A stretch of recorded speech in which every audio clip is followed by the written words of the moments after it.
This is Leon Ferrante, and I'm speaking with Juliane Brandt, an artist from the Mill art group in Adelaide. Hi Juliane, can you tell us a bit about yourself and your art? Hi Leon, thank you for the opportunity. Well, I'm a figurative sculpture artist, and I'm fascinated with emotions and natural materials, and wood and clay being two materials I'm particularly interested in. As far as I can remember, I've always done art and was surrounded by art. My parents have always encouraged me to try different things, and I went from one school activity, after school activity, to the next. I did swimming and played an instrument, and also had art courses, and I enjoyed them all. I knew I wanted to be in the creative industry early on, and concentrated on my studies and actually became a graphic designer. And art took more of a role as a hobby, kept it quite to myself because I was never happy with anything I did. So that was from an early age? From a very early age, yep, even before school. So I'd say the transition from a hobby artist was very slow, but it's certainly great now to be happy with what you do and confident in showing your pieces. Yeah. And with the Mill, and I visit there sometimes, with that group, what kind of role does that play in your art, in your life? To me, that was the natural place to go, to be surrounded by other artists. And there are actually so many different talents and art forms at the Mill that I find it very inspiring.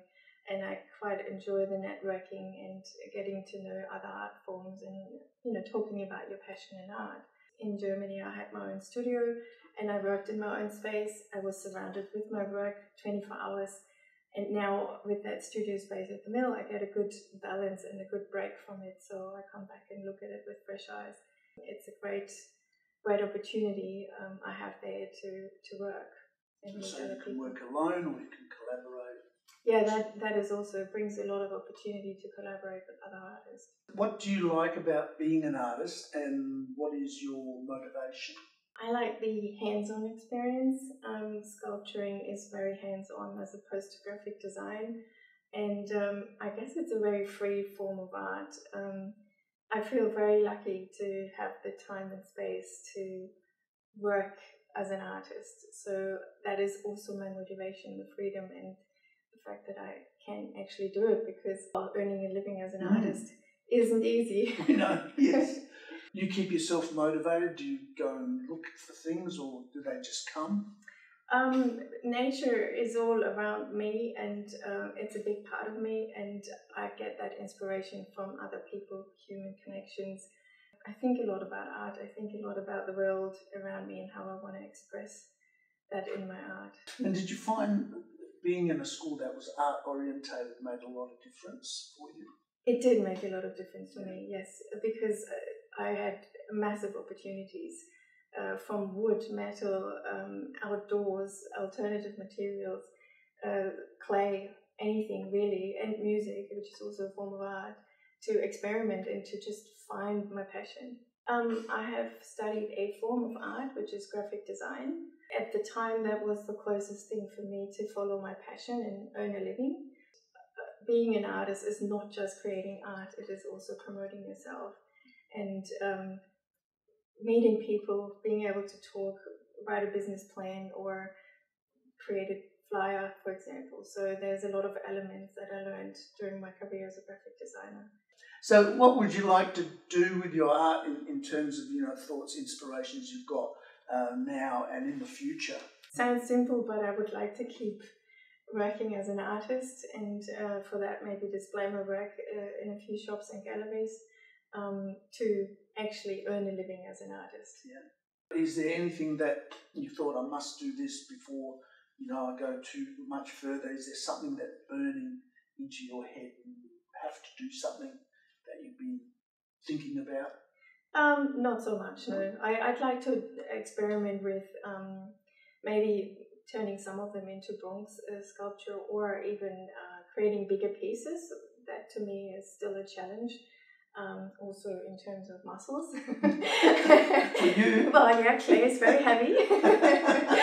So that sort of thing. But I don't want to conquer the world. What would you like to see in terms of, say, for children, in terms of their art development? I think there has been a lot more things for kids to be involved in art. The last exhibition I've been to, they had a catalogue for kids alongside the real catalogue to involve kids with the artwork and explain, and they could have their own ideas and colour it in and lots of different things. It's something I haven't grown up with, so I think that's already a great step. Probably keep going, because art doesn't always need to be something you end up becoming an artist and sell your work. It is also opens up you to think creatively outside the box, for example. I'm concerned about facilitation, which is very important, and it is getting better and better. Is it possible, for example, for children to join art groups and exhibit art without focusing on their age? Because often you do see, children's competition or artist competition, watercolour, all these categories that possibly we could get rid of and just say it's art. What do you think?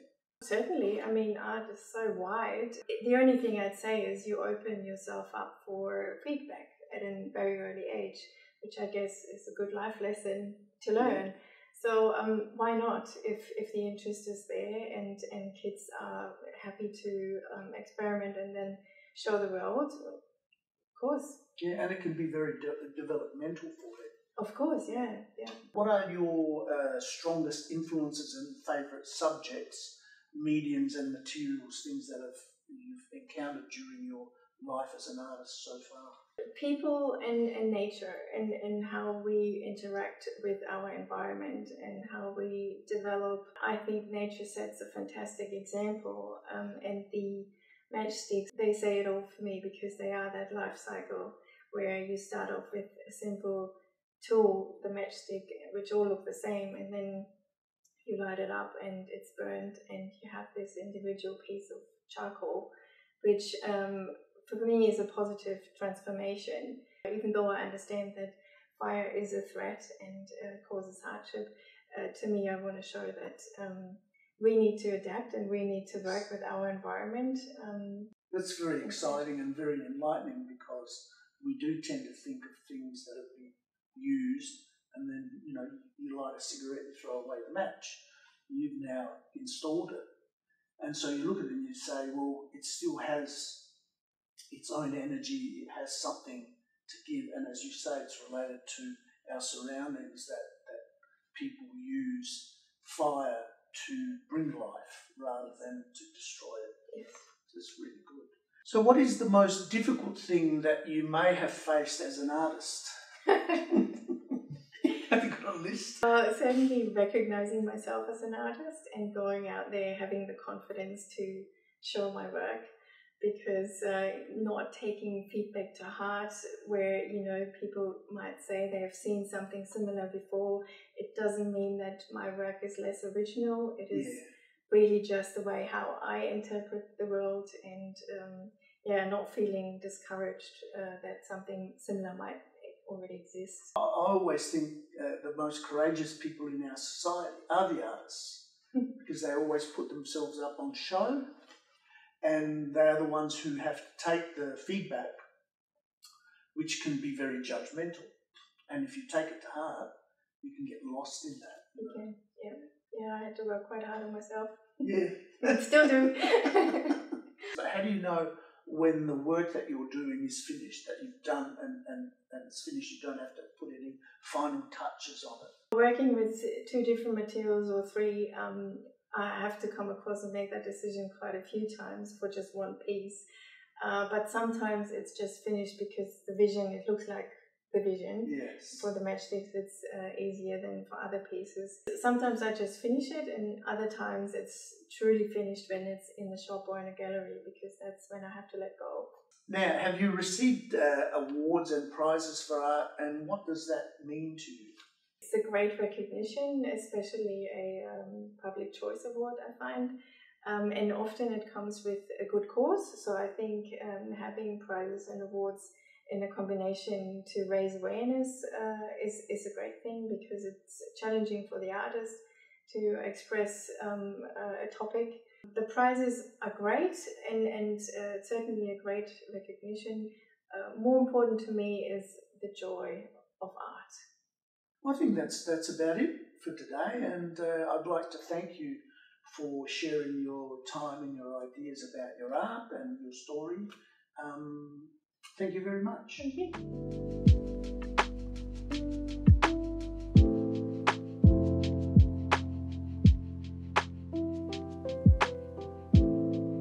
But I better not touch too much, I might knock it over. Well, I think it's insured.